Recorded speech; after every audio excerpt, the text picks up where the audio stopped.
Hello बच्चों, let's read the given question. The question says 2 point charges minus q and plus q are placed at a distance L as shown in figure. The magnitude of electric field intensity at a distance capital R, which is much greater than L, varies as. Option A हमें given है 1 upon r raised to 6, option B 1 upon r square, option C 1 upon r cube, option D 1 upon r raised to 4. So जो की concept हम यहाँ पे देख सकते हैं, that is the concept of electric field due to electric dipole. Electric field due to a dipole, ठीक है ना। इस तरीके से हम इसकी हेडिंग लिख सकते हैं। अब फॉर द सिचुएशन यहाँ पे हम देख सकते हैं कि हमें आर स्पेसिफाई नहीं किया गया whether it is lying on the axis. जो पॉइंट पे हमें इलेक्ट्रिक फील्ड इंटेंसिटी ढूंढनी है वो एक्सियल पॉइंट है या इक्वेटोरियल पॉइंट है, तो हमें एक जनरल पॉइंट लेके सॉल्व करना पड़ेगा। सो इन जनरल पॉइंट पे हमने ऑलरेडी चीजें वी हैव कैलकुलेटेड, जस्ट यहाँ पे हम समराइज कर लेंगे and accordingly we can answer the question. तो हमें एक्सिस के लिए पता है कि इलेक्ट्रिक फील्ड, अगर हम मान लें कि कुछ इस तरीके से सिचुएशन है, जस्ट यहाँ पे समराइज कर लेंगे। Let's suppose this is the dipole, मान लेते हैं minus Q, this is plus Q, and यहाँ पे वो पॉइंट लाई कर रहा है, ठीक है ना। ये जो डिस्टेंस है पॉइंट है पी, जहाँ पे हमें इलेक्ट्रिक फील्ड फाइंड करनी है।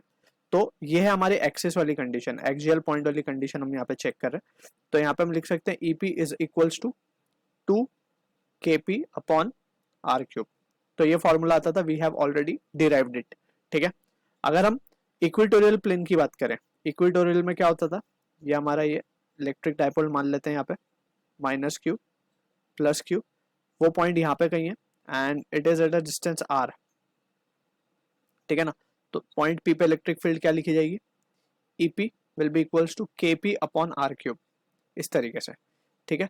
सो हमें ये भी पता है कि ऑलरेडी हमने देखा था कि डायरेक्शन, अगर फॉर एक्सियल केस में इलेक्ट्रिक पोल डाइपोल के डायरेक्शन में, इलेक्ट्रिक डाइपोल मूवमेंट के डायरेक्शन में ही इलेक्ट्रिक फील्ड लाई करती है। सो this is towards right only, क्योंकि इलेक्ट्रिक डाइपोल मूवमेंट का डायरेक्शन है टुवर्ड्स राइट। इस केस में जो है इलेक्ट्रिक डाइपोल मूवमेंट का डायरेक्शन टुवर्ड्स राइट है, लेकिन इसमें ये अपोजिटली एक्ट करती थी। तो जस्ट यहाँ पे हम समराइज करें। अब ये हो गया एक्सियल और ये हो गया इक्वेटोरियल। अगर इन जनरल कोई पॉइंट दे दिया जाए तो क्या करेंगे, तो उसके लिए भी हमने एक फॉर्मूला डिराइव किया था। यहाँ पे अगर हम देखें तो ये माइनस क्यू है, और वही फॉर्मूला हमें जस्ट याद रखना होता है।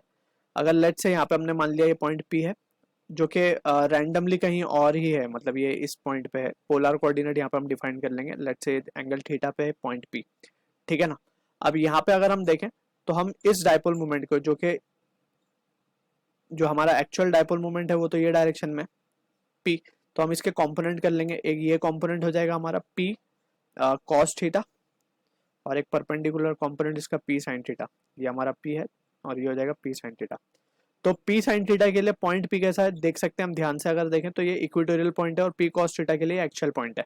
तो जस्ट अगर हम फाइनली इसको समराइज करके लिखें सॉल्व करने पे, ईपी जो नेट इलेक्ट्रिक फील्ड आएगा at this point it will be के पी अपॉन आर क्यूब। अगर हम मान ले ये डिस्टेंस जो है पी का, यहां से लेके यहां तक ये आर है,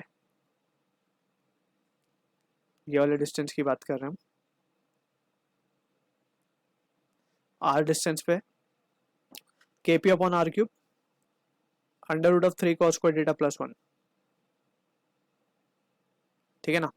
अब यही रिजल्ट हमें यहाँ पे क्वेश्चन में अप्लाई करना है। तो अगर हम ध्यान से देखें, आर जो है हमें बहुत ग्रेटर देन बोला गया है एल से, ठीक है। अकॉर्डिंगली हमें ये सिचुएशन मिलती है जब ये कंडीशन हम अप्लाई करते हैं, r is much greater than l, ठीक है ना। हमने डायरेक्टली रिजल्ट्स लिखे हैं यहाँ पे, वरना तो एक्चुअली में आर स्क्वायर प्लस जो भी डिस्टेंस होगा एल स्क्वायर रेस टू 3/2 वाला रिजल्ट हमें मिलता था।